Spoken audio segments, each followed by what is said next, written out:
Hey, this is Max. Welcome back to another CSR2 video. I am here with the Rocket Bunny NSX and I'm using it in Showdown. Now, this isn't really my Showdown run video. What I'm actually curious about is whether running my car in Showdown, knowing full well that it is a dyno beating car, the way it's set up fully maxed, would also trigger a bump in live.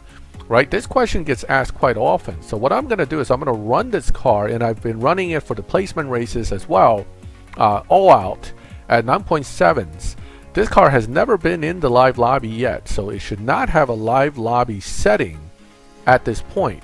And what we're going to do is I'm going to finish a few more runs in Showdown at this maxed out time, and then I'm going to jump in live lobby to see if I'm bumped already.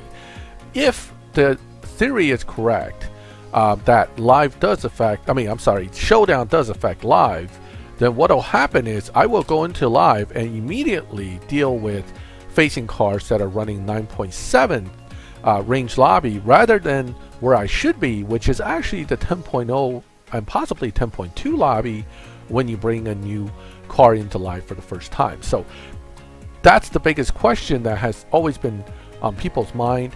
My original theory is that yes, it does affect it, but we never know what natural motion does. They may have changed it one way or the other. So when I hit to about 10 races on Showdown, 10-12 races, I'm going to jump back over and see what happens when I take this car into the live lobby. So let's find out in a minute how this plays out. Whoops, third, not fourth.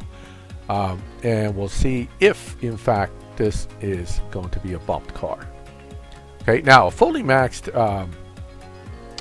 NSXR Rocket Bunny is pretty fast. It's dyno's at like 10.0, but it runs something around at 9.7, which is great. It is obviously something that would be a huge advantage in live if you can keep it from being bumped.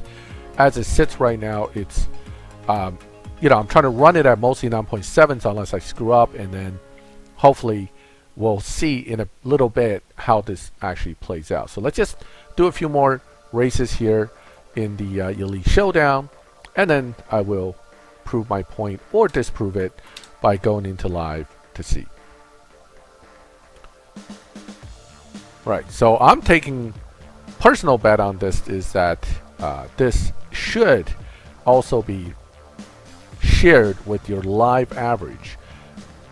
But a lot of people have found that they haven't had a problem after running a car in Showdown and then going back to live. So it's kind of a debated argument at this point, which is why I wanted to do this video. Okay, so I think after this race, we've probably done enough races at 9.7s to set an average of 9.7, or not 9.7 because I screwed up a few runs. So I would say 9.8 and change, and then see what the computer thinks when I jump in the live lobby, which will be after this race. Okay, so that was a pretty good run, I think. Is that a low 9.7 run or high 9.7? Oh, still 9.8. Boo. Okay. All right. So that didn't hurt my average. It actually made it slower. But okay. So here I've done 10 races, averaging probably around 9.8s. Let's go ahead and leave. Oh, I ranked up too. How nice. A few more bronze keys, 25 bronze keys. Yes, even at 1,000 plus rank, you only get 25 bronze keys or 35 gold each time you rank up. I think it's even or odd. Rank ups, you either get gold or you get bronze keys. Okay, for eternity, basically. You would think they give you better rewards, but no. Okay, so as you can see, well, you can't see that. I mean, I could have used this before, but I didn't use this car in live yet. I'm going to jump right into live lobby, and we're going to see what kind of matchmaking I get. Now, this is looking like this guy and this guy. Now, that's a 10.3 dyno car running 10.0. So I think I'm in. So it looks like Showdown didn't affect it. There's no effect on live lobby. Since everybody was busy there, I'm going to jump out and jump back in again.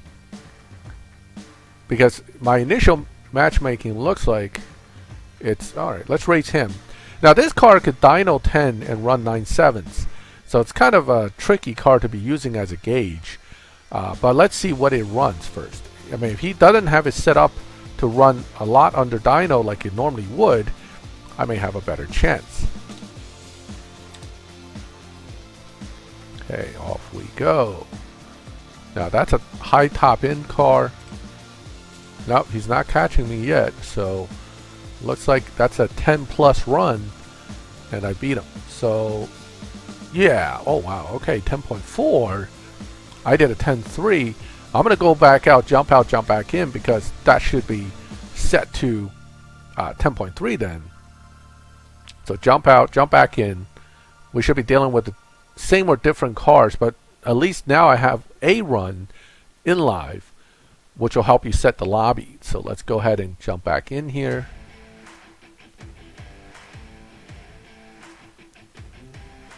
And there it is, same lobby.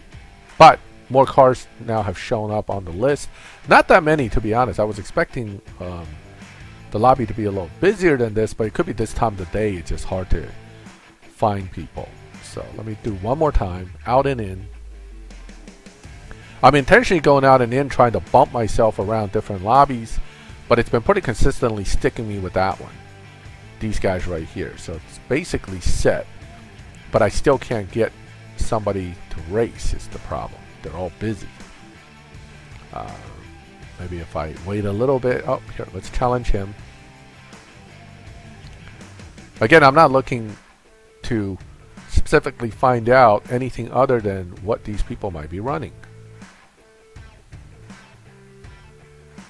Okay.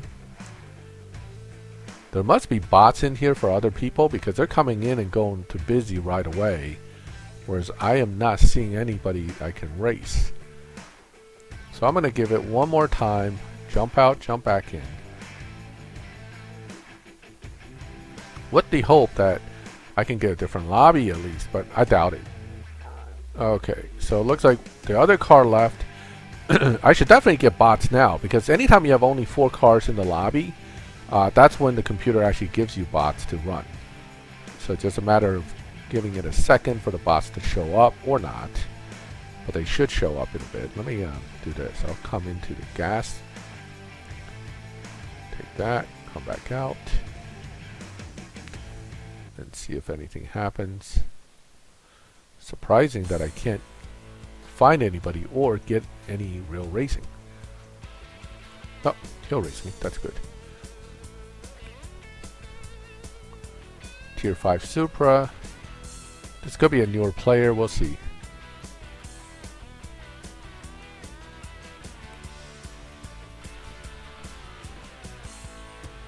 Here we go. Getting out of that first gear can be a little difficult when you don't have the right device. Alright, so still definitely much slower than 10 run. So obviously those 9.7s in Showdown really hasn't affected anything, it looks like, with live. That's good. So Showdown and live looks like they're on separate calculations as far as your average run times, and that'll make sure that you can run Showdown without worries about hurting yourself in live. Alright, so I'll keep my eye on this as well, but that's basically my current findings, is that with a fresh car like this I just built, running some Showdown and then going straight into live, the Showdown runs being under dyno had no effect on the results in live lobby. Alright, let me know what your experiences are. If you have any other observations you would like to share, any questions, feel free to ask. And if you like the video, leave a like. If you like my channel, subscribe so you can get notifications when I put up new videos. And as always, thank you for watching my videos. I'll catch you next time.